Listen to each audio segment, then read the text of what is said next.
A pensar más con Rosa María Palacios.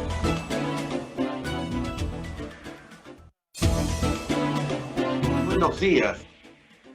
Bienvenidos a Pensar Más con Rosa María Palacios.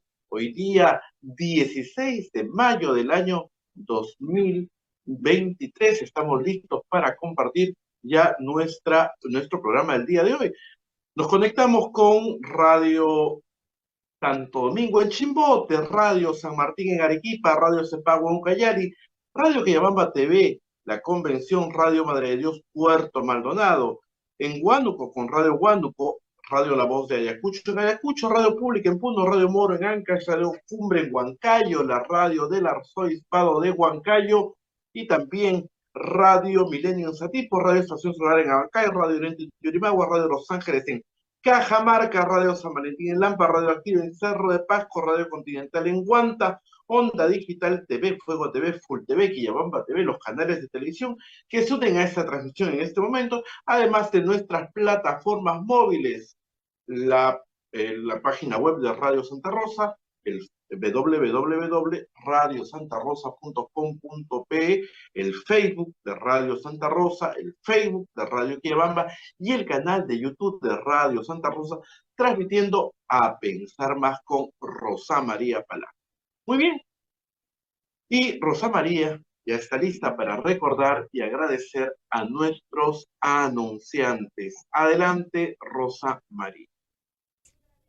Muy buenos días, Abel. Muy buenos días a todos nuestros oyentes en el Perú y en el mundo. Estamos transmitiendo desde Lima para todos ustedes. Y antes de comentar todo lo que hay que comentar, pues primero tenemos que cumplir con los auspiciadores. La Maestría en Gerencia Social de la Pontificia Universidad Católica del Perú invita a profesionales de diferentes disciplinas a participar del proceso de admisión. Informes en Facebook, @PUCMGS, o al teléfono 993-028-464. Urbánica. Diseñamos y construimos viviendas que te conectan con la naturaleza y que generan bienestar para tu hogar. Si deseas conocer nuestros proyectos de Punta Hermosa y Miraflores, o si tienes algún inmueble donde quisieras construirlos, podemos asociar también. Escríbenos al WhatsApp 948-242-747 o 998-999-201.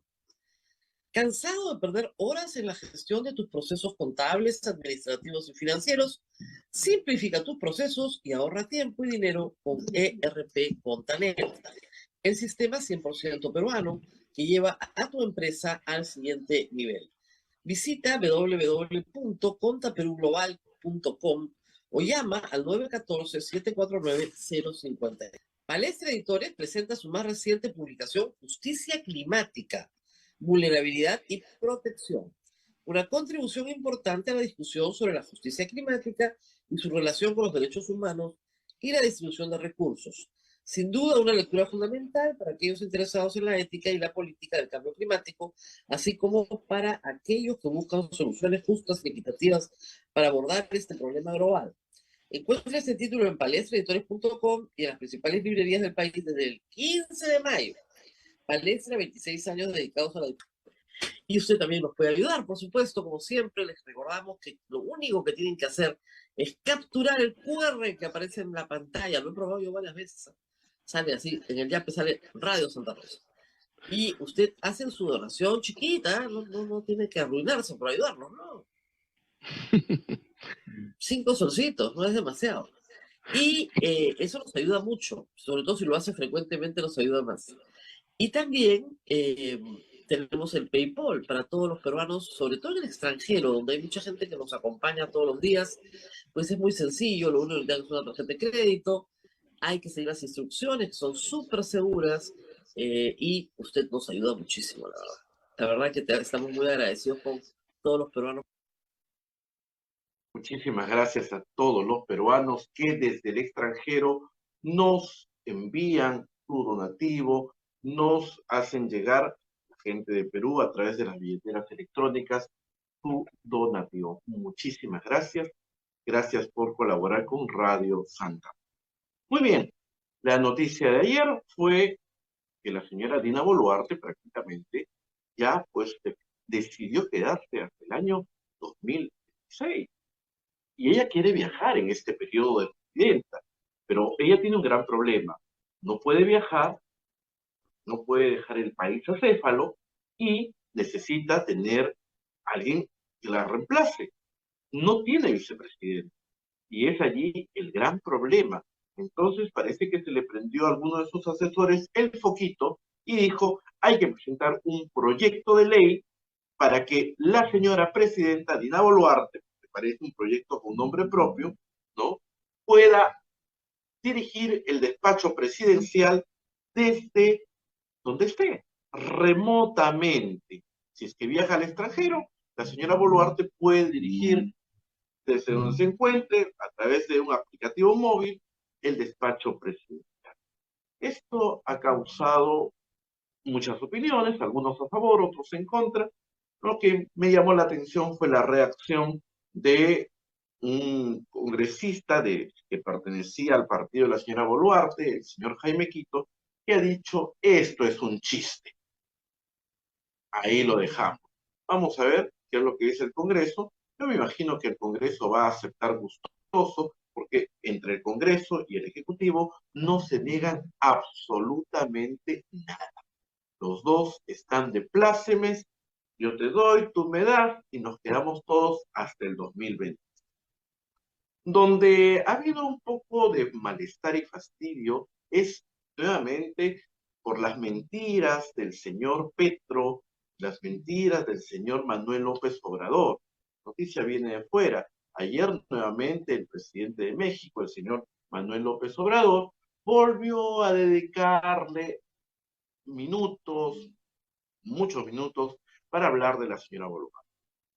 Al mismo estilo de la novela mexicana La Usurpadora, la llamó usurpadora a Dina Boluarte. Sí, y dijo que también no le va a entregar la presidencia pro tempore de la Alianza del Pacífico. Vamos a escuchar lo que dijo don Manuel López Obrador, que sigue con su narrativa de mentira, de que Pedro Castillo está preso por ser pobre, por ser indígena. Eso es mentira. Pero ellos lo siguen repitiendo. Pedro Castillo está preso porque el día 7 de diciembre dio un golpe de Estado, un pésimo golpe de Estado, gracias a Dios, que fue pésimo y todo le fue mal, pero fue un golpe de Estado que él organizó. Él quiso intervenir el Congreso, quiso intervenir la Fiscalía, quiso intervenir el Poder Judicial, todo iba a intervenir, pero todo le fue mal y por eso, en flagrante delito, lo metieron a la cárcel.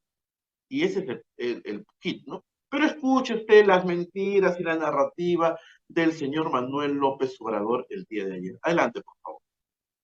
Pero es que no le puedo yo entregar nada porque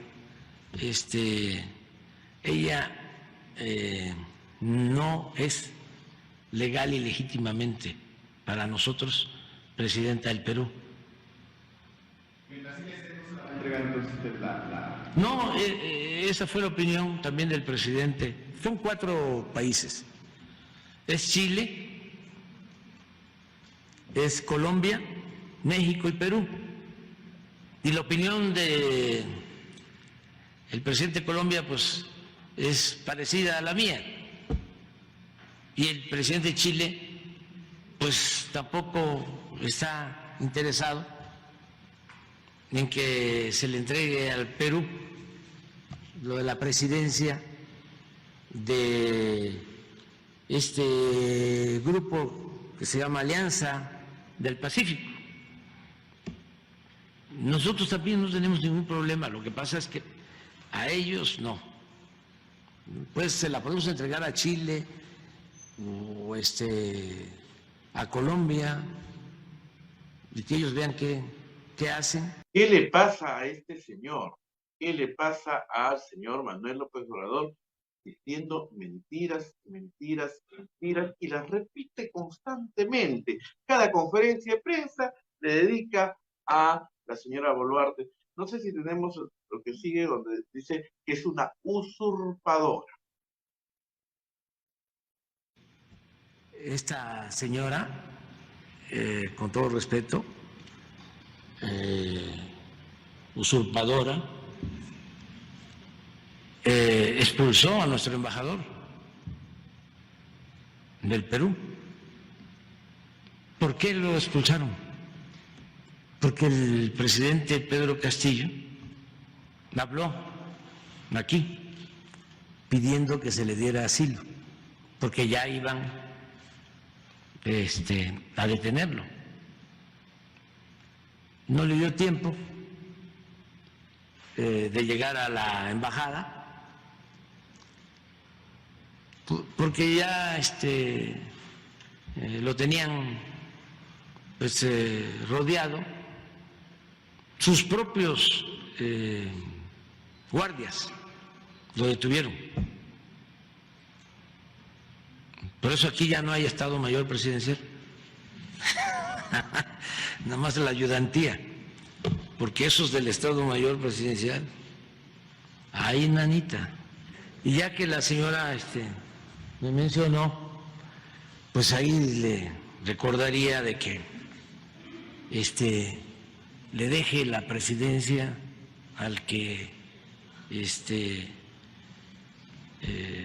ganó en una elección libre y democrática, a Pedro Castillo, que le deje la presidencia porque ella está usurpando ese cargo, y que saquen de la cárcel a Pedro Castillo, que lo metieron a la cárcel por ser una gente humilde, un maestro serrano del Perú.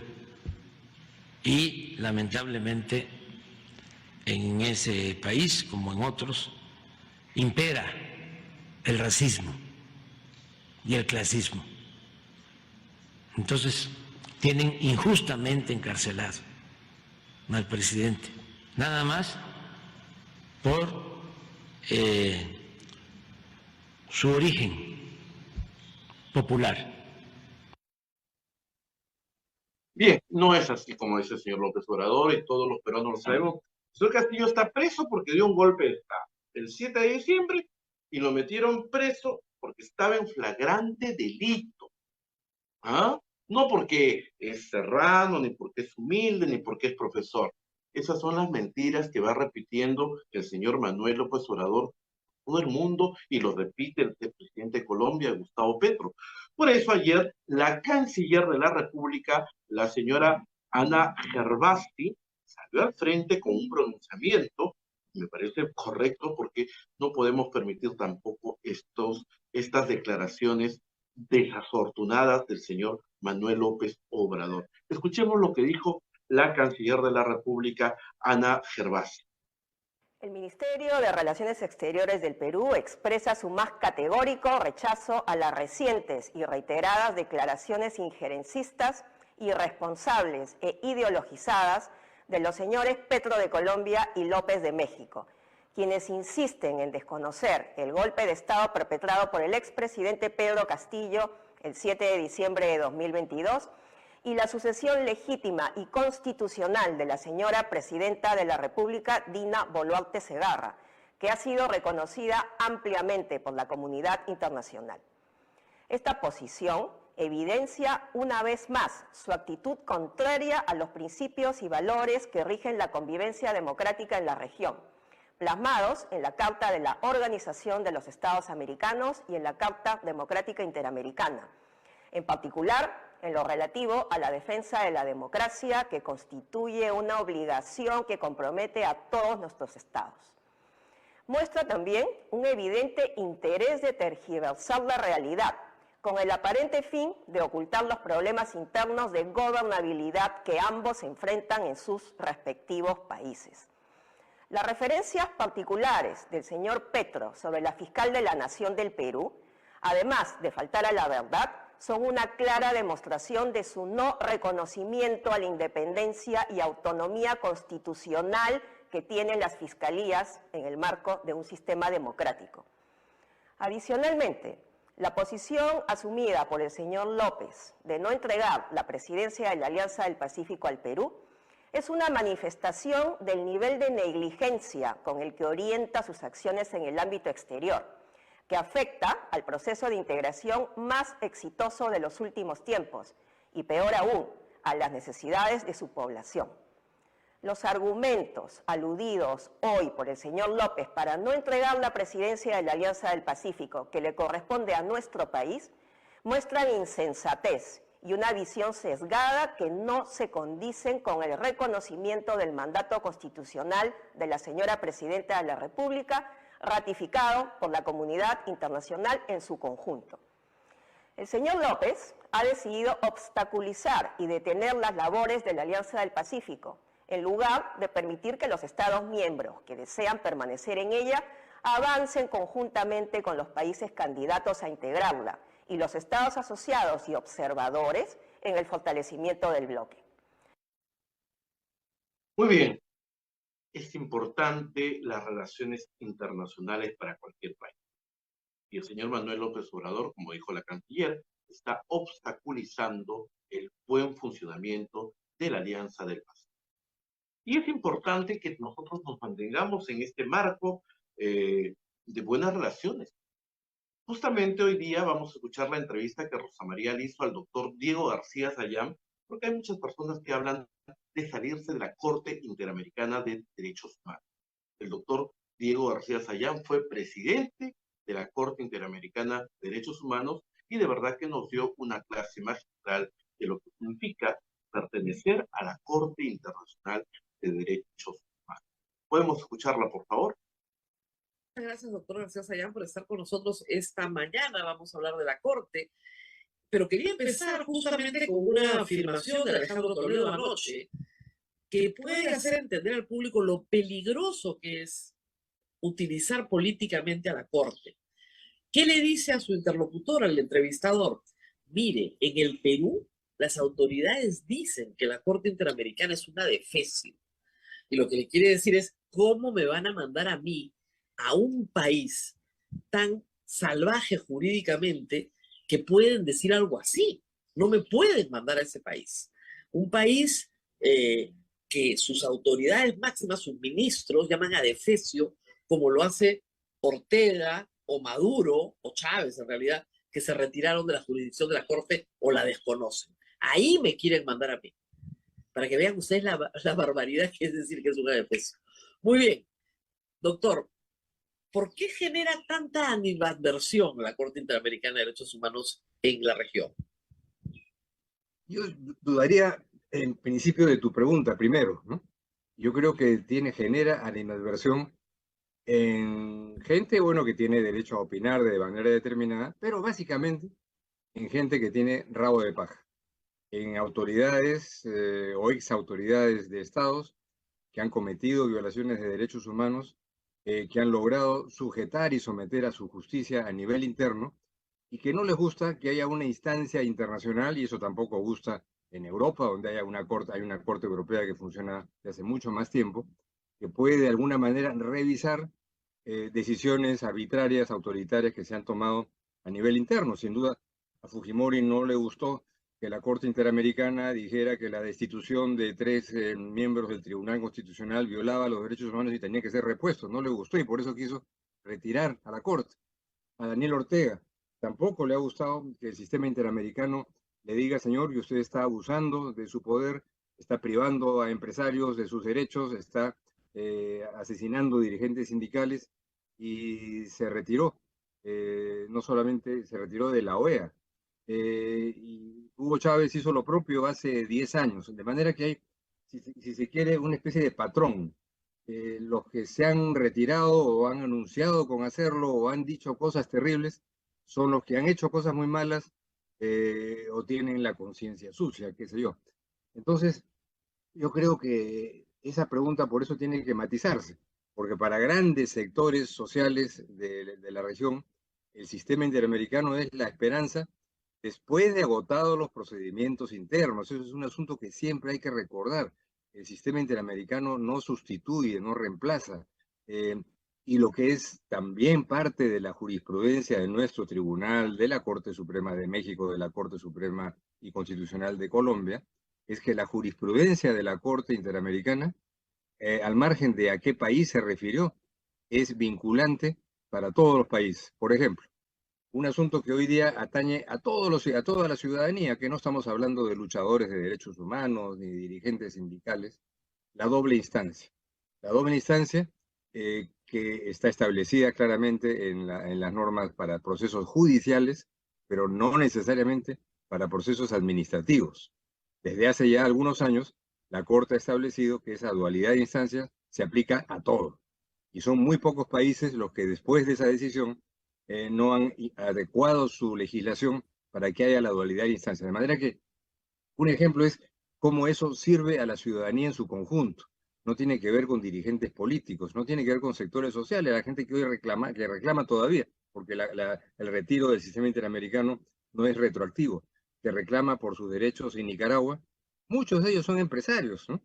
Empresarios que están en su derecho, como han sido despojados de sus bienes, han sido perseguidos y han sido muchas veces encarcelados. Entonces, creo que esa visión de que a la gente no repudia, la repudian algunos sectores muy influidos por cierta ideología, que es algo perfectamente normal que ocurre en el mundo. Ahora, todavía, yo siempre digo, cada 5 o 6 años, yo cíclicamente tengo que volver a explicar esto, ¿no?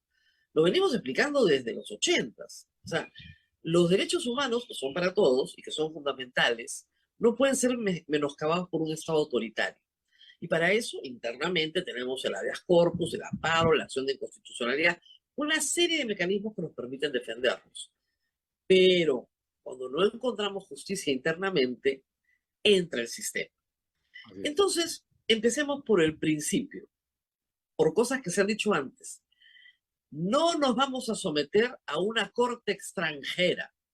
A ver, ¿es la Corte Interamericana una corte extranjera? Claro, es muy interesante lo que dices, porque yo recuerdo que en los 80, cuando yo tenía muchas actividades de promoción, de capacitación con jueces del Perú, que hablaban de la Corte extranjera, ¿no? Y eso ya no se dice más entre los tribunales, porque saben que una cosa es un organismo internacional y otro es algo extranjero. No es un tema semántico, es un tema de fondo. Una corte internacional es creada por decisión soberana de los estados, como fue el tratado en el cual se creó la Convención Americana de Derechos Humanos con la participación activa del Perú, con el voto a favor del Perú, y se creó la Corte entonces, no para reemplazar a los tribunales nacionales, sino para complementar cuando la ciudadanía, derecho ciudadano, sienta que sus derechos han sido conculcados y ha agotado su jurisdicción interna, requisito indispensable para llegar de manera que no sustituye. El Perú se hizo parte de la Convención Americana, Rosa María, hace más de 40 años, en 1978, paradójicamente, con un gobierno militar que, es cierto, estaba ya de salida, venía la Asamblea Constituyente y hubo elecciones y cambio de gobierno a menos de 2 años después, ¿no? Entonces, esa paradoja hace que hoy día, digamos, bueno, ¿por qué? Bueno, porque había una necesidad en el gobierno militar de dar señales de que la democracia era lo que venía después de varios años de dictadura. Entonces, no es una corte extranjera, es una corte creada por nosotros, en donde los miembros de la Corte Interamericana son elegidos por la Asamblea de los Estados parte de la Convención. De manera que no hay extraterrestres, no hay ONGs, no hay funcionarios de la OEA o de cualquier otra instancia internacional que tomen esa decisión. Entonces, ese es un punto, yo creo, muy, muy relevante. Y tú ves ahora, cada vez que hay un proceso en donde se erosiona la democracia, ¿qué cosa es lo primero que se quiere cuestionar? Precisamente es eso, para que Daniel Ortega pueda caminar tranquilo, para que Hugo Chávez antes y ahora Maduro, tanto que en el proceso de negociación que hay ahora sobre Venezuela entre el gobierno de Maduro y sectores de la oposición democrática, un tema que ya está en agenda y el gobierno de Maduro ha aceptado que eso se discuta y han señalado extraoficialmente que no tienen problema en que eso se restablezca, es la reinserción de Venezuela a plenitud en el sistema interamericano de derechos humanos. De manera que es algo absolutamente esencial, y cuando escuchas así bravatas que dicen algunas personas para satisfacer tal vez alguna clientela política que le gusta oír eso. La satanización de la Corte es algo muy fácil de hacer. Es más o menos el mismo patrón. Son personas Ahora, que lo que buscan es que pueden hacer cualquier cosa, ¿no? para que se entienda bien el público, esta convención, el famoso Pacto de San José, que el Perú se adhiere en 1978, aun cuando se elabora y se aprueba en 1968, ¿ok? En 1978 el Perú se adhiere al Pacto de San José. Y el Pacto de San José es como una constitución sin la parte orgánica, es decir, es el listado de derechos de todos los seres humanos, de todos los americanos en este caso, todo el listado de derechos que incluye la vida, la libertad, la propiedad y un sistema jurídico de protección de esos derechos. Esa es la gran novedad de esta convención. No son solo los derechos, sino la organización de la defensa de esos derechos a nivel supranacional. Ahora, eso costó un enorme esfuerzo, y para que se entienda, al Perú le tocó 1978, 1980, la emergencia del terrorismo y la subversión. Y por tanto también el abuso de autoridad del Estado. Entonces, muchos casos de graves violaciones de derechos humanos durante los 80s y los 90s terminaron en la Corte Interamericana. Claro. Por eso es que en el Perú la Corte se asocia a que la Corte defiende terroristas. Entonces, vamos a explicar eso. Expliquemos ese fenómeno. ¿Por qué la Corte Interamericana vio tantos casos, algunos muy emblemáticos, contra el Estado peruano por graves violaciones a los derechos humanos? Mira, yo diría por dos razones, ¿no? Primero, porque fue parte de la realidad. En el Perú había un conflicto armado interno. Para algunos sectores eso es una cosa de ideología, porque no había conflicto armado interno, sino terrorismo. Bueno, el informe del ejército, el informe oficial del ejército sobre la violencia en el Perú en esos 20 años, habla expresamente de conflicto armado interno, porque eso era. No, Conflicto porque armado interno. porque están usando la nomenclatura que se usa de acuerdo a los tratados de Ginebra. O sea, no puedes usar cualquier nomenclatura. Y no Hay un significa tema eso jurídico. darle un grado de legitimidad a Sendero Luminoso, al terrorismo, como actor jurídico por establecer el hecho obvio de un conflicto armado interno, como correctamente lo ha denominado el ejército en ese informe, que tiene sus cosas con las que uno puede no estar de acuerdo, pero que es conceptualmente un informe correcto, un informe bien centrado y presentado. Entonces, en el conflicto armado interno, como en cualquier conflicto armado, se producen erosiones en los derechos a la vida y a la integridad física de muchísimas personas, como los hubo en el Perú, matanzas producidas en esa época, particularmente en la zona de Ayacucho, atribuidas a las Fuerzas Armadas algunas, otras a Sendero Luminoso. Pero el Tribunal Interamericano no es un tribunal penal para juzgar responsabilidades, sino para las consecuencias de personas que han sufrido, de personas, Eso de es muy ciudades. importante que lo explique, doctor, porque esta parte en la que no nos van a entender. No es un tribunal penal. Eso es muy importante. Explíquenos esto a profundidad para que se entienda Porque, bien. digamos, de lo que se trata, si ha habido una masacre en una población andina, es de determinar la responsabilidad institucional, no la responsabilidad penal, porque siempre la jurisprudencia de la Corte es decirle al Estado, si hay un crimen, ustedes tienen que investigarlo a través del sistema judicial y de sus leyes internas. Eso es clarísimo. Pero indudablemente si ha habido un daño, si ha habido una matanza, si hay personas que han sido asesinadas, eso es parte de un análisis que se hace y se determinan reparaciones. Que las reparaciones tienen que ser, por lo general, son de dos tipos. O para establecer alguna reparación material a los familiares de las víctimas, muchas veces personas desaparecidas, y también, como digo, la orden de investigar y llegar a alguna Y conclusión. eso es lo que a veces no se entiende. La Corte le ordena al Estado peruano, usted tiene que juzgar esto. Así es. Así es, digamos, es una reafirmación del principio de soberanía nacional y del papel que le corresponde a la autoridad interna, usualmente una autoridad judicial. Y han sido muchísimos pueblos que han pasado por ahí, como han sido muchísimos los casos que han llegado a la Corte Interamericana del conflicto interno en Colombia o el conflicto interno en El Salvador, y nadie ha pretendido jamás decir que, por ejemplo, en el caso del Palacio de Justicia de Colombia, que ocurrió hace 25 o 30 años, en el que el M-19 toma el local del Palacio de Justicia y hay un ataque del ejército en el que mueven muchísimas personas que no tenían que ver nada con el M-19, porque estaban ahí.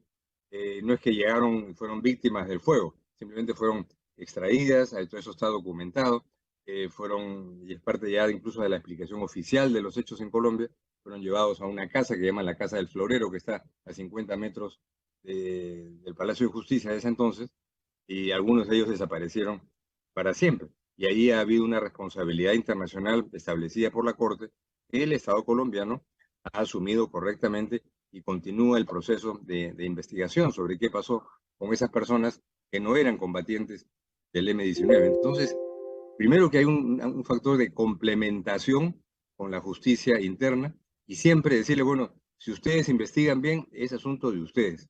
O sea, a la Corte Interamericana no le corresponde establecer responsabilidades penales, ni lo ha establecido nunca. Entonces yo creo que hay... Nunca, para que se entienda, Fujimori no está condenado a 25 años por la Corte Interamericana de Derechos Humanos. Eso nunca ocurrió, ni el Grupo Colina. Lo que sobre Barrios Altos dijo la Corte es que no caben amnistías ni indultos y que esos crímenes tienen que ser investigados y sancionados porque sí hay criminales y sí hay víctimas. Eso es lo que ha dicho la Corte.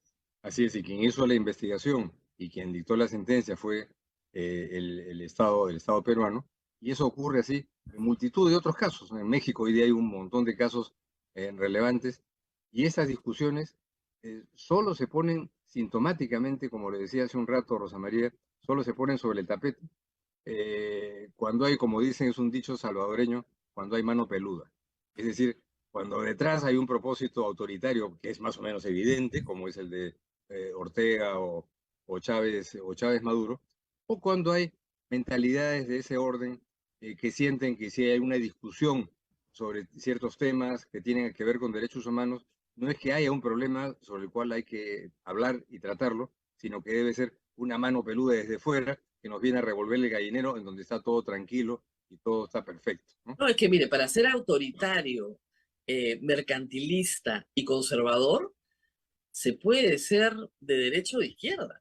O sea, se puede ser socialista y se puede ser pro mercado y sigue siendo mercantilista, autoritario y conservador.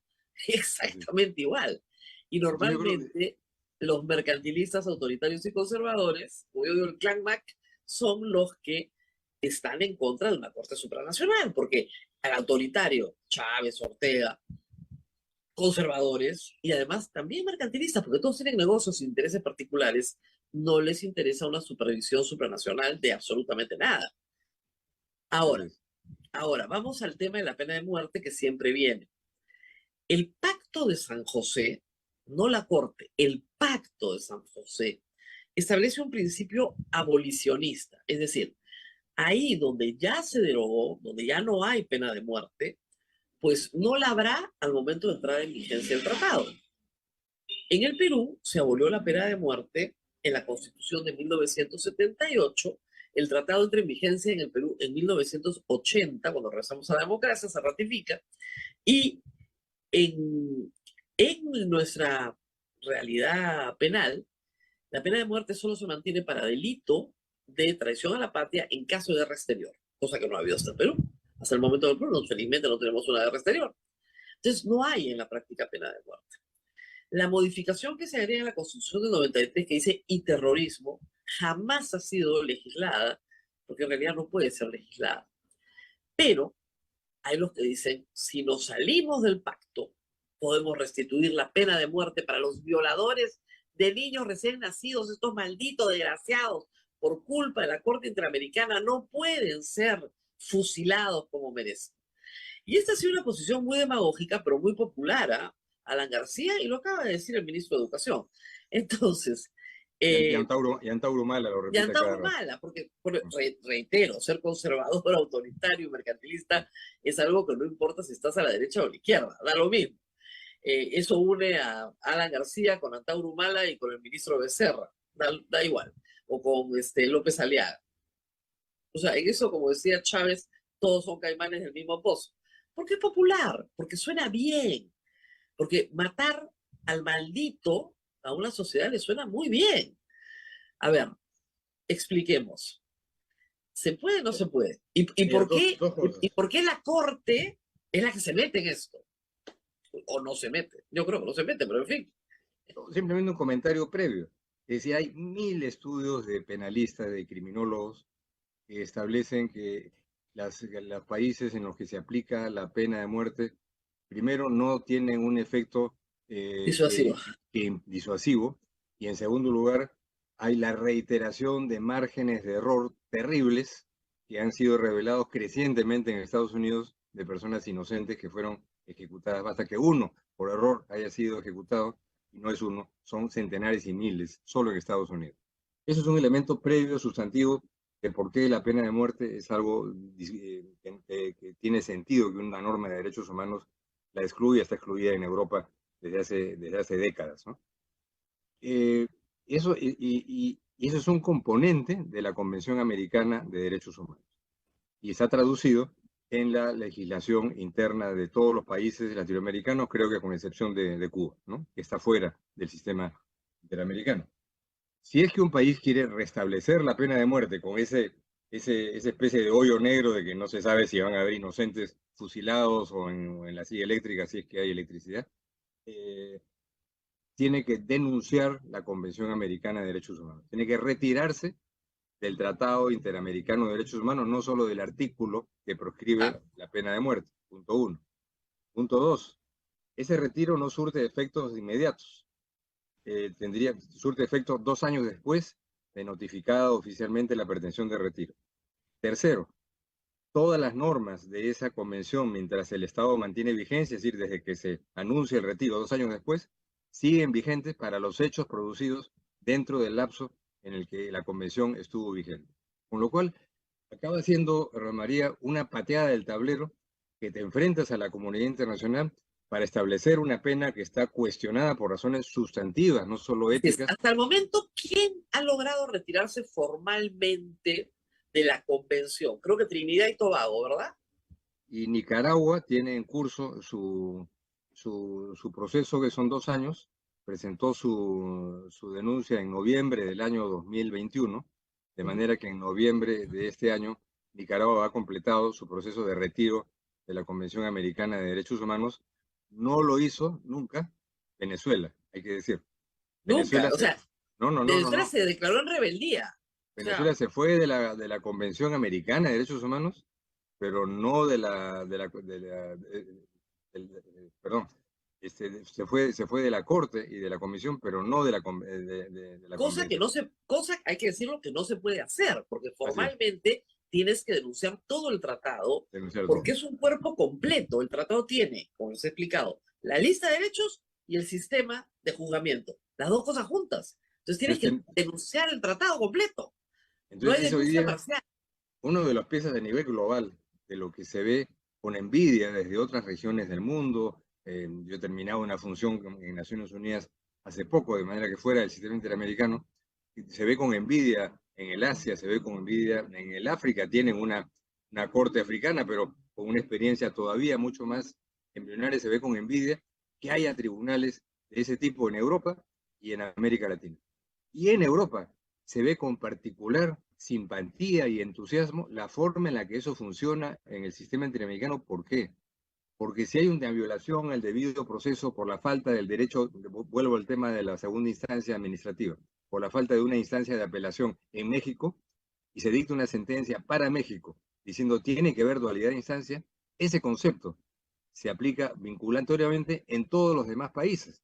Así lo ha establecido nuestro propio Tribunal Constitucional en jurisprudencia que tiene ya 20 años sostenida, que espero que el tribunal actual, que es tan peculiar, no la modifique. No, el tribunal actual no Tal vez crea que es una defensa de la Corte Interamericana, no sé por qué tengo esa sospecha, habría que preguntarles, pero en fin.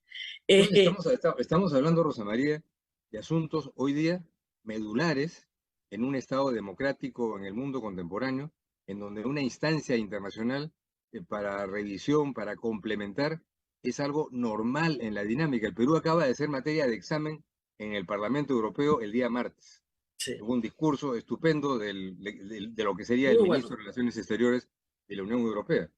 ¿Cómo hubiera sido si en ese proceso el Perú, además de la crisis política interna, del desbarajuste en el que estamos, pusiera en su haber retirarse del sistema interamericano de derechos humanos?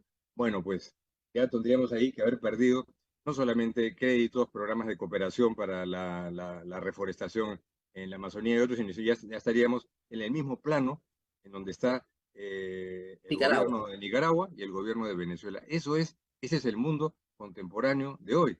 Cuando el Perú quiere ser miembro de la OCDE para que nuestras empresas tengan facilidades de intercambio comercial, de relaciones técnicas más intensas, hay quienes pretendan esta cosa totalmente dinosaurica.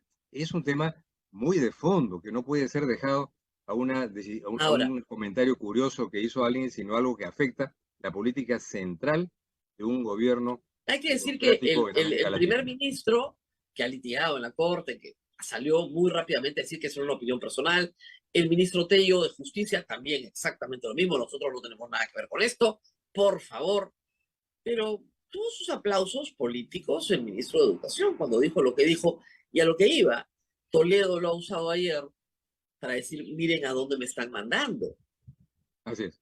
O sea, porque naturalmente cuando se hace esta comparación absurda con sistemas de justicia impresentables como el de Irán o de Afganistán, que Claro, no es pues porque en el Perú tenemos problemas, pero pero no tanto.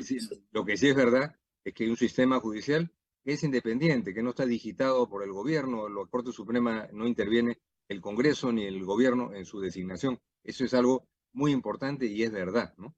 Entonces, si tiene, ese es un Tenemos cortes asset. independientes, sí, muy independientes. Ahora, que actúen con justicia siempre, bueno, eso es otra historia. No, ¿No? ese es otro Eso es tema, otra pero historia. para eso están los recursos, para eso está el sistema interamericano finalmente, ¿no? Escuchando al doctor Diego García Sayán en este tema de la Corte Interamericana de Derechos Humanos, solamente queremos hacerle recordar que estás cansado de perder horas en la gestión de tus procesos contables, administrativos y financieros. Simplifica tus procesos y ahorra tiempo y dinero en ERP Contanet, el sistema 100% peruano que llevará a tu empresa al siguiente nivel. Visita nuestra página web contaperuglobal.com o llama al 914-7490-57. Y también un aviso de palestra. Bajo la dirección del reconocido profesor penalista Jesús María Silva Sánchez de la Universidad Pompeu Fabra de Barcelona, Palestra International Center for Legal Study presenta el curso internacional Actividad Empresarial y Derecho Penal, el cual se desarrollará del 10 al 21 de julio en el campus de la Universidad Pompeu Fabra en Barcelona. Para mayor información, comunícate al 994-820148 o ingresa a nuestra página institutopalestra.com. Retornamos tras la pausa con el doctor Diego García Sayán, expresidente de la Corte Internacional de Derechos. Estás escuchando A Pensar Más con Rosa María Palacios.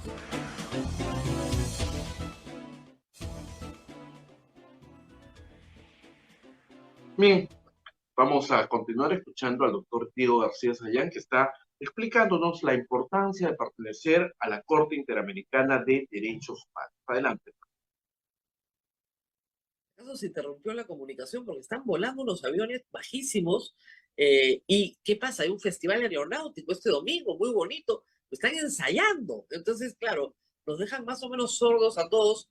El doctor García Sayán está más cerca a Las Palmas que yo, pero primero pasan sobre él y después pasan sobre mí y no nos escuchamos. Pero ahora parece que vamos a tener unos minutos de calma. Tenemos unos minutos Doctor, más cuando regresen del Callao. ahorita regresa, sí, pero sí, porque tarde o temprano van a aterrizar. lo que es una pregunta recurrente entre las víctimas es ¿por qué la Corte se demora tanto? Uno presenta su caso a la comisión, que es como una suerte de fiscal, ¿no es cierto? Y la comisión eleva el caso a la Corte, luego de haber hecho una serie de procedimientos, de tratar de encontrar una solución entre las partes, etcétera, etcétera. Y las víctimas siempre denuncian al Estado, eso es que hay que entenderlo. El denunciado es el Estado. Nosotros, en el caso del Perú, el Estado peruano. Por ejemplo, por no administrar justicia, que es una razón válida, sobre todo cuando tienes pues 10 años esperando un fallo o qué sé yo. Pero llegar a la Corte implica un largo camino, un larguísimo camino. ¿Por qué? La gente dice, si yo necesito protección aquí y ahora, me quieren matar. Le pongo un ejemplo, hay 20 defensores ambientales asesinados en el Perú y no hay protección. Y la Corte podría intervenir para decirle al Estado, pero no, tienes que proteger a la gente, sobre todo indígena, que está defendiendo el medio ambiente. Pero los muertos se siguen acumulando y la Corte llega muchos años después. ¿Por qué? Es cierto, y explico por qué. No justifico, explico. En el sistema interamericano tenemos dos, llamemos instancias, dos espacios institucionales. Nadie puede llegar directamente a la Corte Interamericana. En Europa se puede llegar directamente porque cambiaron la norma, que era como la nuestra, que primero hay una comisión a través de la cual hay que llegar, si es que las resoluciones de la comisión, que no son obligatorias como las sentencias de la Corte, no satisfacen a las personas que han reclamado, pueden llegar a la Corte. Mi experiencia en la Corte Interamericana es haber constatado que lamentablemente los procesos en la comisión pueden durar muchísimos años. Años, sí, muchísimos claro. años. Hay un caso que conocí, un señor jardinero que trabaja en un parque en Barranco, que presentó un caso contra la municipalidad de Barranco, que estuvo 10 años para que le dijeran, después de 10 años, que era inadmisible. ¿Ya? Entonces, hay algo ahí que tiene que ser corregido de manera radical. En la Corte Interamericana, los casos que llegan son casos que no tienen un lapso mayor de 1 año y medio de duración del proceso. Y la sentencia de la Corte sí son vinculantes, y en la gran mayoría de los casos, hay que decirlo, que los estados cumplen con las sentencias. Sí. Entonces, la gran pregunta es si se apuesta por el camino europeo de dejar sin efecto la comisión, pero yo diría que no, porque en este momento los recursos con los que cuenta la Corte son muy pequeños, de manera que si hubiera una avalancha de casos como las que llegan a la comisión, la Corte no estaría en capacidad de poder resolverlos. Y más bien ¿Cuántos casos pendientes presentados tiene la comisión más o menos hoy? No, en este momento no tengo la cifra exacta, calculo que pueden ser unos 30, 40, ¿no? No es una cifra abrumadora, ¿no? No leo la Corte, le digo la comisión. No, ahí pueden ser varios miles, miles. ¿Miles? Entonces, pero la Corte tiene lo importante de la Corte es que si una sentencia se dicta, esos criterios son aplicables para todos los países, de manera que son sentencias de alguna manera representativas de la problemática de varios países. Eso no tiene la Corte Europea. La Corte Europea solo resuelve el caso y no sirve de ejemplo para otro caso. Claro. Y para dar una idea del presupuesto. El presupuesto de la OEA completo incorpora todos los órganos imaginables de la OEA, incluida la Corte, incluida la Comisión, es inferior al presupuesto que tiene la Corte Europea de Derechos Humanos. ¿No? Solo la Corte. Solo la Corte, para darte una idea. O sea, entonces, eso hace que por el momento el sistema tiene que mantenerse como está, no hay otras posibilidades. Y lo que es más importante es que reforzar las capacidades nacionales de la justicia, y hay cortes supremas estupendas en América Latina, o cortes constitucionales que han sentado cátedra de principios generales para evitar que se presenten casos que tengan que llegar al sistema interamericano con el gasto para la ciudadanía y para el Estado, que tiene que enviar representantes y todo, ¿no? Si tuviéramos un buen sistema de justicia, no tendríamos por qué ir a la Corte, se resolvería, pero el problema es que no lo tenemos, pues. Y el Perú, entiendo, eso una vez me lo dijeron, uno de los principales clientes, digamos, en la Corte Interamericana, sobre todo en la Comisión, donde más casos hay, me parece Y de los Perú. casos vienen de todos lados.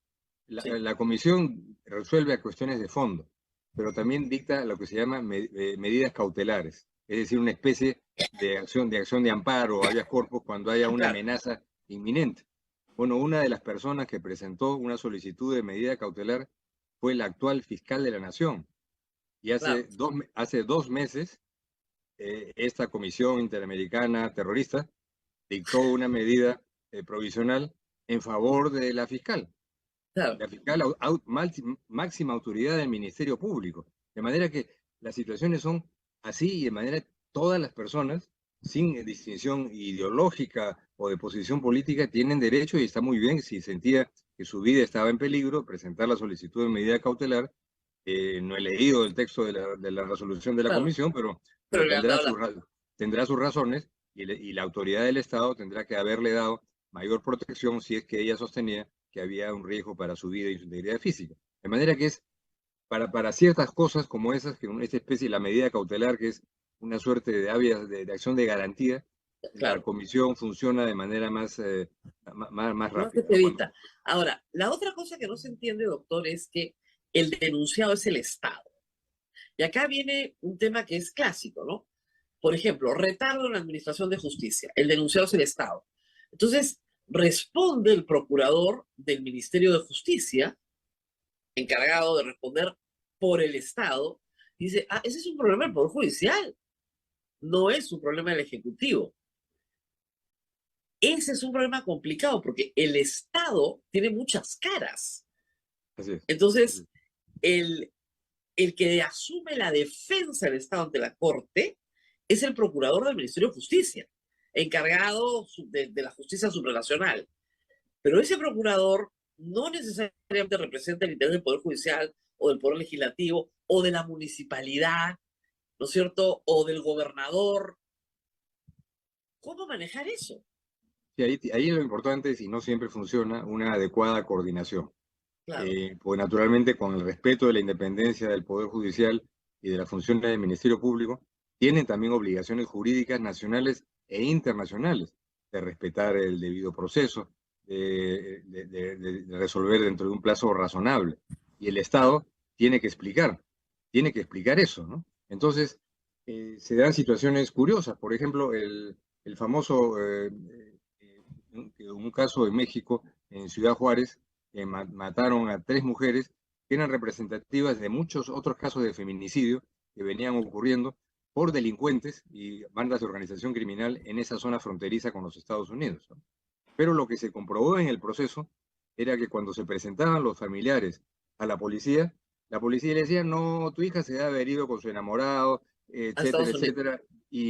Y después de 2 o 3 días empezaban a investigar, y en esos 2 o 3 días es que fueron asesinadas, violadas y asesinadas. ¿Qué resolvió la Corte Interamericana? No le dijo al Estado mexicano, oiga, usted las mató, porque no había sido así, sino que tienen que establecer un mecanismo policial eficiente de seguimiento a los casos que presentan a las mujeres como víctimas para que tengan una atención y un tratamiento diferente al que le dieron a esas pobres chicas que fueron asesinadas, como otras 1000 que no entraron en este caso, pero era representativo. Entonces, y eso tenía que ver también con cómo actuó la Fiscalía, cómo actuaba la justicia, y eso llevó a que se hicieran cambios en los reglamentos internos, en los procesos internos, para que hoy día funcione un sistema policial en Ciudad Juárez y en todo México más atento a las víctimas mujeres cuando llegan las familias y decir, mi hija ha desaparecido, ¿no? Claro, no que te digan regresa en 3 días. Ahora, una pregunta que es recurrente es ¿por qué Estados Unidos no es parte del sistema, no se adhiere al protocolo, a la convención? Estados Unidos, ¿no? El paradigma de la democracia, no se adhiere a la convención y obviamente no se adhiere a la jurisdicción de la Corte. Pero sí ve con muy buenos ojos que el resto de América Latina esté. Eso es una cosa bien contradictoria. O sea, como política, Estados Unidos, el Departamento de Estado, quiere que todos estén en este sistema, pero no se adhieren ellos a este sistema. Sí, yo creo que es algo un poco parte de la tradición política y jurídica de Estados Unidos, que es bastante reticente de ser parte de tratados internacionales que le generen obligaciones. Y el argumento que por lo general se da es que en un sistema federal en la complejidad que tiene, tendría que haber un consenso, una unanimidad en los distintos estados, que 50 sería estados. muy difícil o casi imposible de conseguir. Uno de los pocos tratados complejos de los que sí es parte de Estados Unidos es la Convención de Naciones Unidas contra la Corrupción, en donde se establecen también algunas obligaciones generales para los poderes judiciales, pero que son de tipo general, ¿no? De manera que eso ha podido ser digerido de manera apropiada. Naturalmente, el sistema interamericano ganaría mucho con una presencia de Estados Unidos. Claro, Hay que lo que te recordar, dicen es que necesitarías una enmienda. Y una así, enmienda a la Constitución en Estados Unidos implica conseguir el voto aprobatorio de 30 estados, y si más eso o era menos, ¿no? difícil antes, Rosa María, ahora en esta lista del Economist sobre los países polarizados y en crisis democrática, Estados Unidos aparece como uno de los relevantes. No suena que en este momento sería el mejor momento para hacer eso, porque las tensiones y conflictos internos que hay a nivel político son No, pues sería bastante duros. indigerible para los americanos entender que hay una... Y por eso tampoco son parte de la Corte Penal Internacional. Así es, Tampoco. pero igual hay que decir, la Comisión Interamericana está en Washington y seguirá estando en Washington. Y un detallito importante, pongamos que algunos termocéfalos lograran en sus Sueño. sueños maliciosos hacer que el Perú se retire de la Convención Americana de Derechos Humanos. Bueno, la Comisión Interamericana de Derechos Humanos está dentro de la estructura de la OEA, de manera que no se podrían retirar, como tampoco está Estados Unidos fuera de la Comisión Interamericana, está dentro. De manera que no vale la pena que se quemen las pestañas pensando en ese retiro, porque si quieren borrar la presencia del Perú en el sistema interamericano, con la otra mano seguirá siendo escrita, porque eso está en el tratado constitutivo de la OEA, y el único país que ha pretendido retirarse de la OEA fuera de Cuba, que fue expulsado, es ahora Nicaragua, ¿no? Bueno, Así Cuba es. no fue, el tema de Cuba está todavía en discusión, ¿no?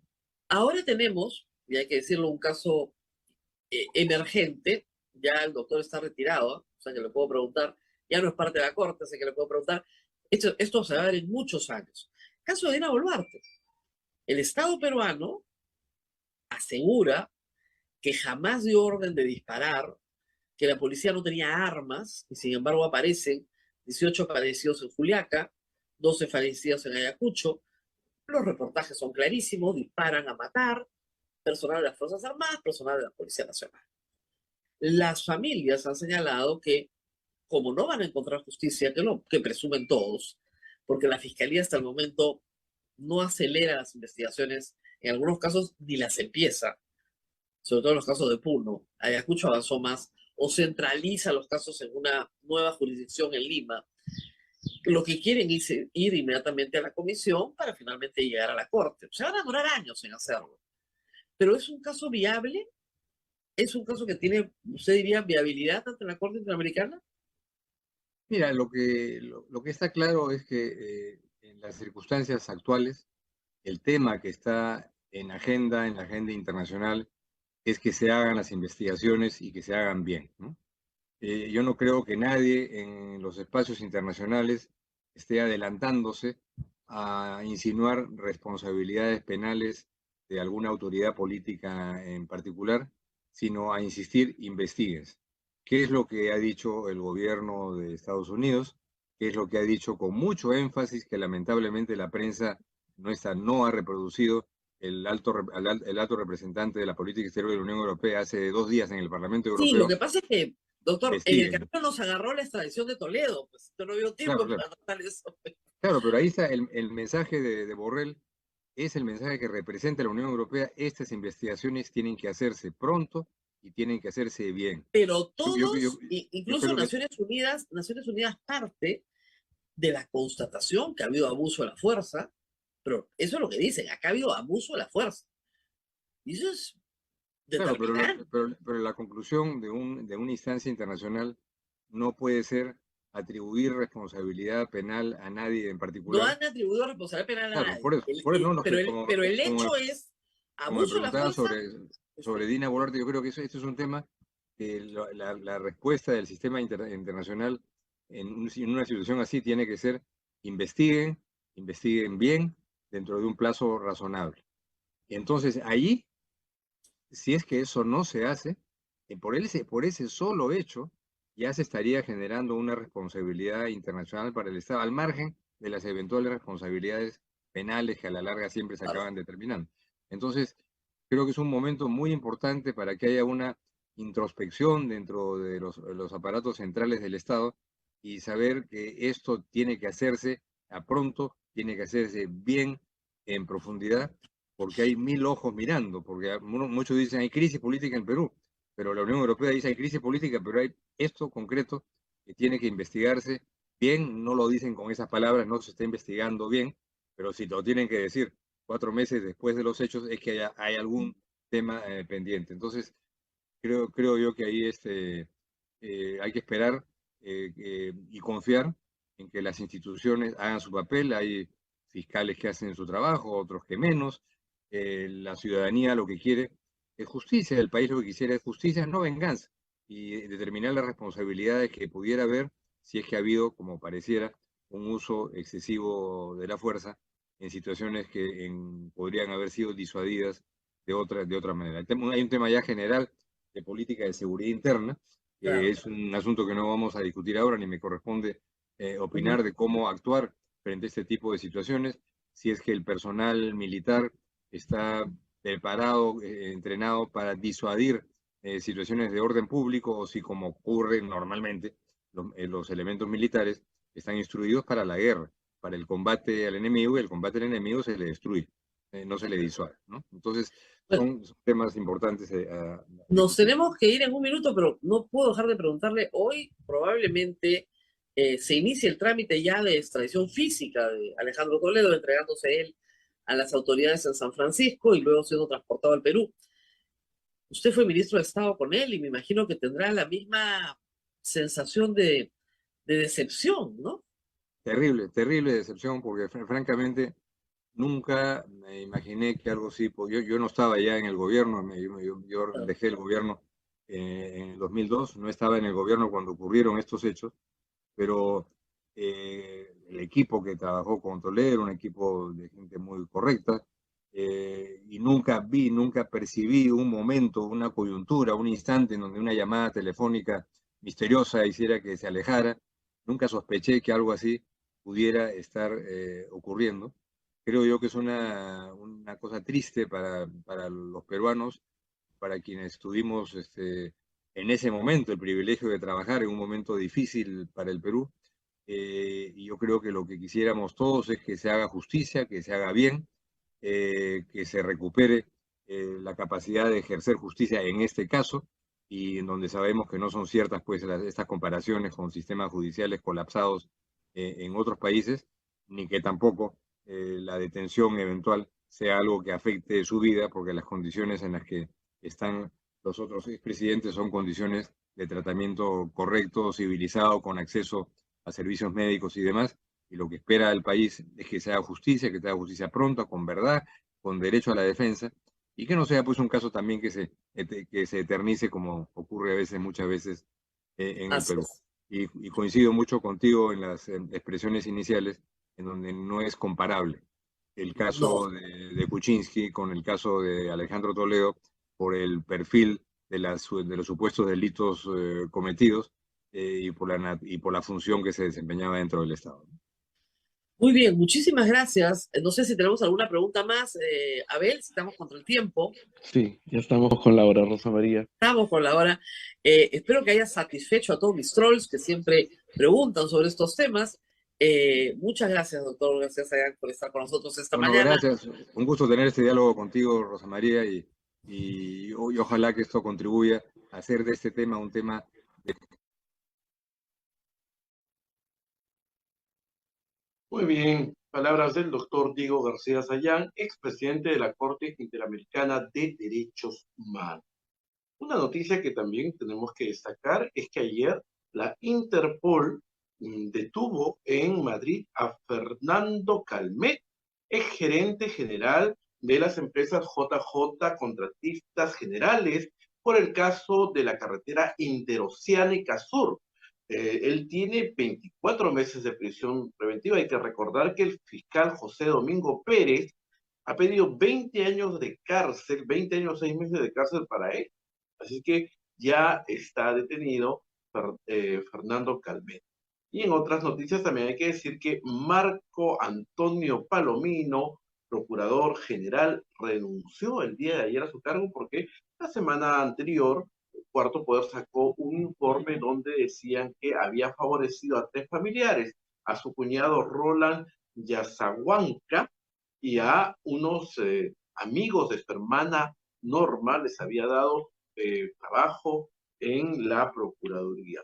Esto ha hecho que el día de ayer presente su renuncia el señor procurador Marco Antonio Palomino.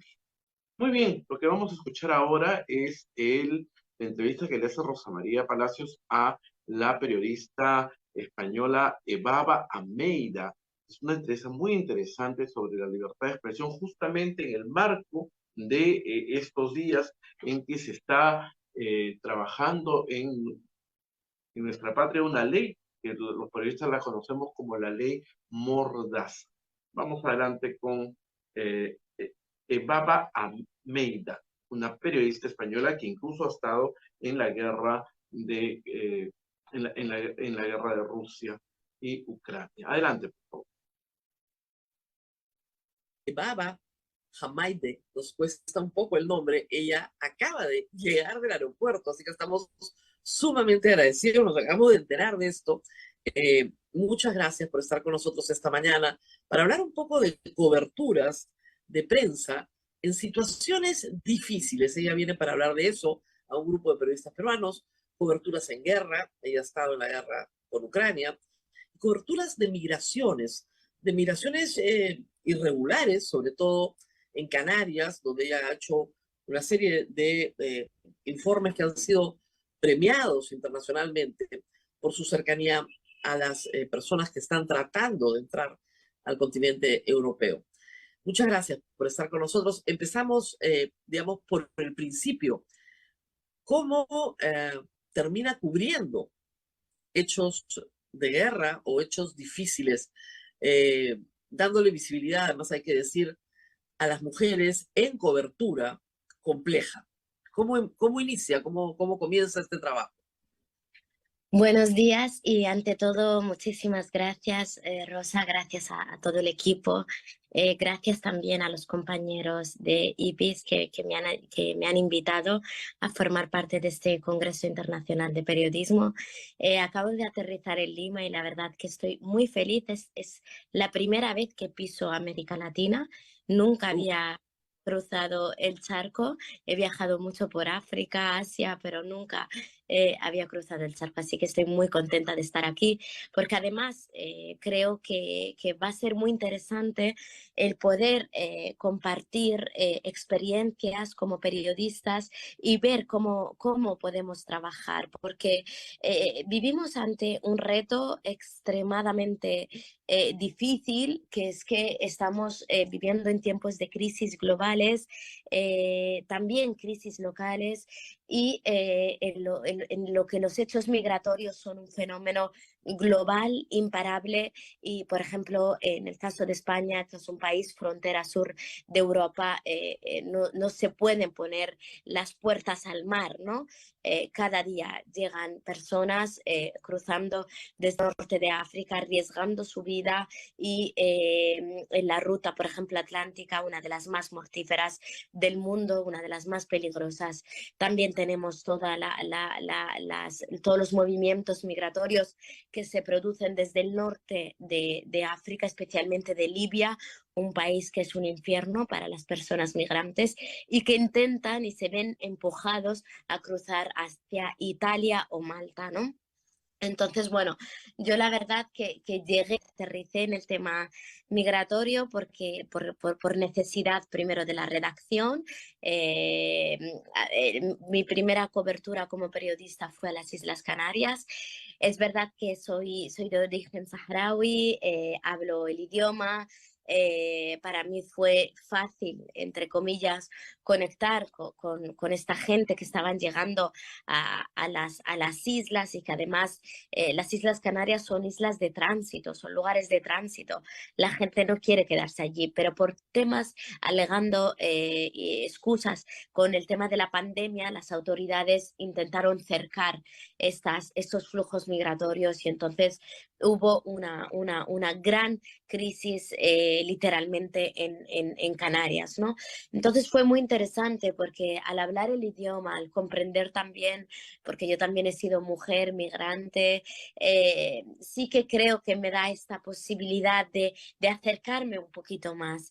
Y para mí el gran reto era cuando desde Madrid veíamos las noticias de no sé cuántas personas han llegado en patera a Canarias, no sé cuántas personas, todo el rato eran 200 migrantes, 500 migrantes, miles de migrantes, están albergados en hoteles, unos titulares escalofriantes. Entonces yo fui con el objetivo de humanizar, ¿no? O sea, digo, bueno, ¿quiénes son estas personas que llegan, ¿no? Y creo que allí es el gran reto periodístico. Entiendo que tus reportajes fueron premiados justamente por eso, por ponerle una cara a la migración.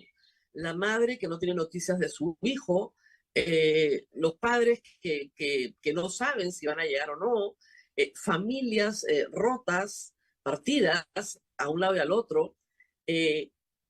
Eso genera empatía, evidentemente, del público, porque eso es algo que es bien importante. Nuestras audiencias pueden ser hostiles a la migración. ¿Cómo manejar eso desde una redacción, desde una posición editorial? Nuestra audiencia es hostil a la migración y nosotros queremos ponerle rostro humano. ¿Cómo hacer ese balance? Es que yo creo que el periodismo no tiene que acontentar a nadie. Creo que los periodistas tenemos que ser molestos, tenemos que hacer ruido, tenemos que poner el dedo en la llaga en aquellos temas que nos están contando. Somos, dicen, el cuarto poder, porque tenemos la capacidad de visibilizar.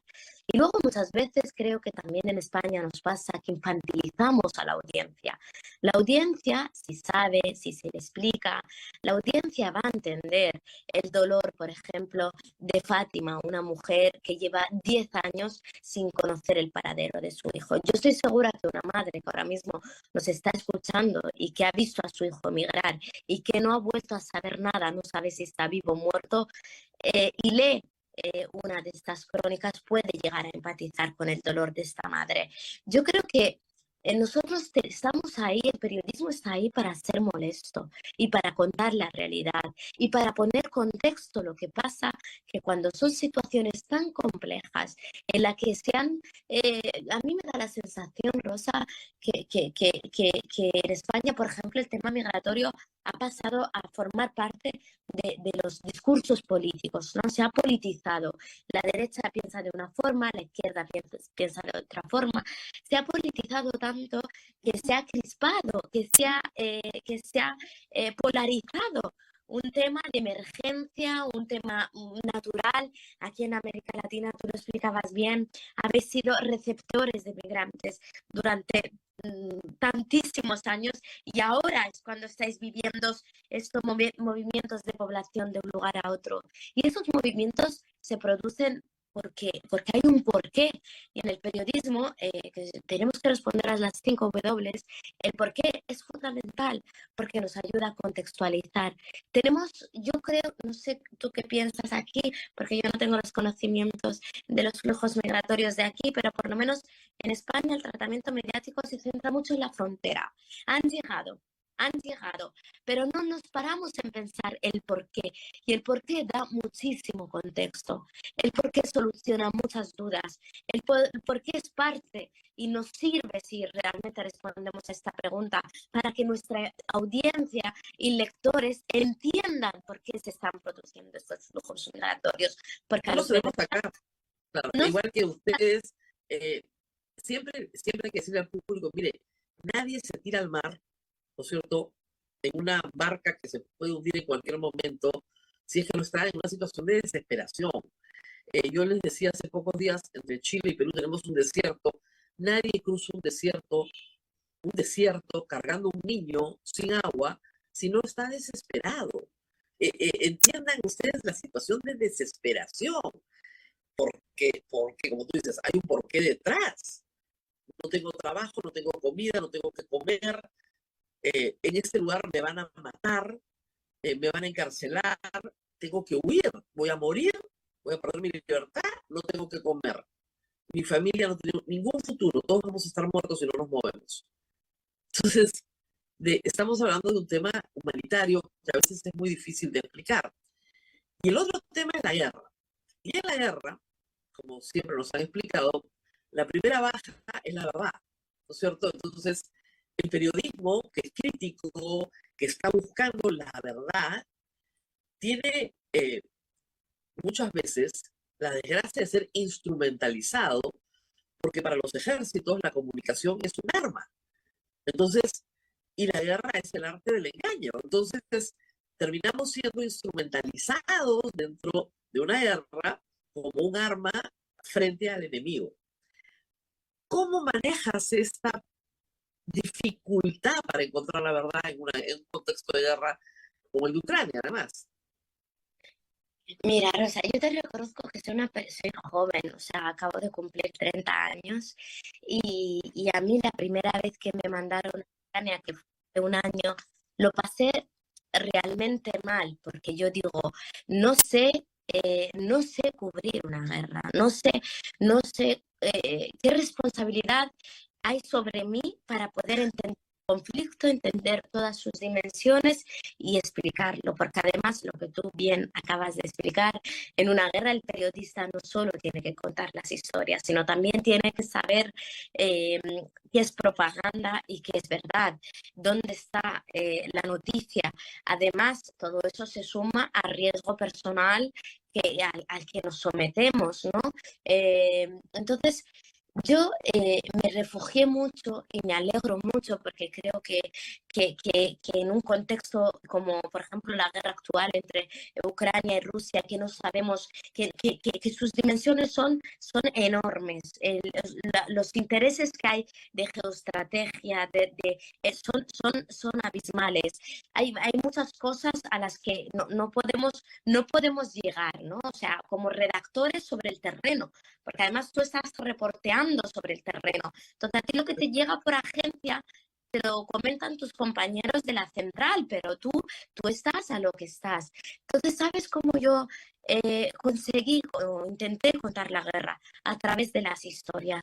Para mí la guerra estaba en las señoras mayores que vivieron la ocupación de Bucha, que vieron cómo los militares rusos ocuparon su población durante muchos días y que convivieron con ellos y que me explicaron las barbaridades que pasaron.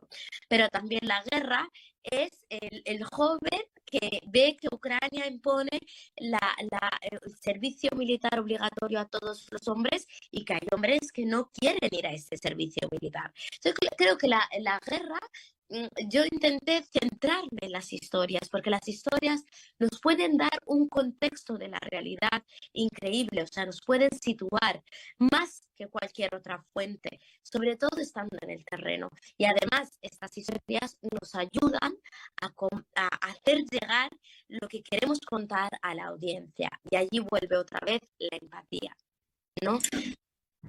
Conseguimos que las personas que nos ven y que nos escuchan y nos leen puedan empatizar con estas mujeres mayores que se han quedado desamparadas en Ucrania bajo los bombardeos. Claro, y yo enseño también, generar la confianza es un trabajo muy, muy difícil y muy delicado. Uno de los grandes problemas que tenemos hoy en la prensa peruana es que muchísimos periodistas no pueden ir a ciertas zonas del Perú, sobre todo al sur andino, porque no hay confianza, porque la versión que se da de los hechos no empatiza con lo que ellos quieren decir. Entonces hay una hostilidad hacia la prensa. ¿Cómo ir ganándote la confianza de la gente? ¿Cómo haces? Mira, hoy celebramos el Día Mundial de la Libertad de Prensa, ¿no? Y yo soy vocal de Reporteros Sin Fronteras y bueno, pues hemos visto los datos, ¿no?, que se han presentado hoy y tristemente Perú ha caído mucho en la clasificación mundial de la libertad de prensa. Eso es triste y donde no hay buena prensa, no puede haber una democracia. Donde hay una hostilidad hacia la prensa, no puede haber un ejercicio libre. El periodismo no es enemigo del pueblo. El periodismo tiene que ir del lado del pueblo. ¿Qué pasa? Que algunas veces los medios se han equivocado y muchas y han intentado tirar por intereses económicos, geopolíticos y estratégicos y partidarios y se ha caído en esa trampa partidista política, ¿no? Nosotros no podemos hacer eso. Nosotros tenemos que quedar al margen porque lo que no podemos permitir desde los medios de comunicación y desde el periodismo es que esta confianza de la que habla se pierda. Nosotros, si la gente no confía en que lo que estamos contando está completamente limpio o que está acorde a los tratados internacionales, a los derechos humanos, que estamos poniendo a las personas en el centro, que no estamos hablando de migraciones porque queremos crear una ola migratoria y una llamada, ¿no? Como el efecto llamada, ¿no? Por hacer bien un artículo, no. Nosotros estamos en el lado de las personas y el periodismo, su misión en el mundo es esta. ¿Qué pasa? Que cuando se crea esta desconfianza, esta descalificación, que igual nos la merecemos, pero que no podemos tolerar y que no podemos permitir, Rosa. Yo quiero pensar en que no podemos perder ese respeto. Tenemos que intentar nosotros también defendernos porque los políticos también hay unos intereses por deslegitimar nuestra labor, por deslegitimar lo que hacemos, por llamarnos de mentirosos. Y eso lo hacen los grandes poderes frente a nosotros. Entonces creo que es muy importante reivindicarnos. Es muy importante reivindicar nuestra honestidad, que nuestra honestidad lo único que tiene que tener es poner los derechos humanos y a las personas en el centro. Entonces, para poder evitar esta descalificación y que contar lo que ocurre no puede ser peligroso en nuestros países. Nosotros tenemos el derecho de entrar en nuestras calles, de pisar nuestros barrios, de hablar con nuestros vecinos y vecinas, de hablar de las zonas rurales. No todo pasa en Lima o no todo pasa en Madrid. Tenemos el derecho de acercarnos a estos sitios. Tenemos el derecho de escuchar a los periodistas locales, a los periodistas que cubren zonas rurales. Ellos no pueden estar en peligro. Si su vida queda en peligro, nosotros, la opinión pública y la sociedad es más ciega. Y eso es lo que tenemos que entender. Muy bien, tenemos que hacer, todavía tengo 2 minutos antes de irme a la pausa. Quería que nos hables un poco de lo que vienes a hacer al Perú, porque mucha gente debe tener curiosidad, de qué le vas a hablar a los periodistas jóvenes como tú, qué estás viniendo a hacer al Perú. Bueno, yo creo que en esta entrevista hemos hecho un pequeño adelanto. A mí lo que me pidieron era compartir mi experiencia a la hora de cubrir migraciones y conflictos. Entonces, aparte de mi experiencia, sí que creo que va a ser muy interesante pues analizar esos titulares que muchas veces pueden llegar a ser poco periodísticos y más políticos, ver un poco cuál es el procedimiento. Contar historias tampoco es fácil, cualquier historia tampoco nos sirve.